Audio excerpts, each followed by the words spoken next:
Hello दोस्तों, क्या हाल है। उम्मीद करता हूँ आप ठीक होंगे।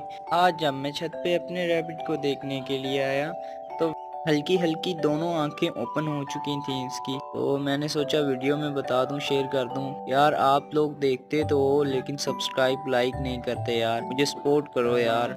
मैं उम्मीद करता हूँ कि मैं अच्छी अच्छी और वीडियो बनाऊंगा और इस चैनल पे अपलोड किया करूँगा।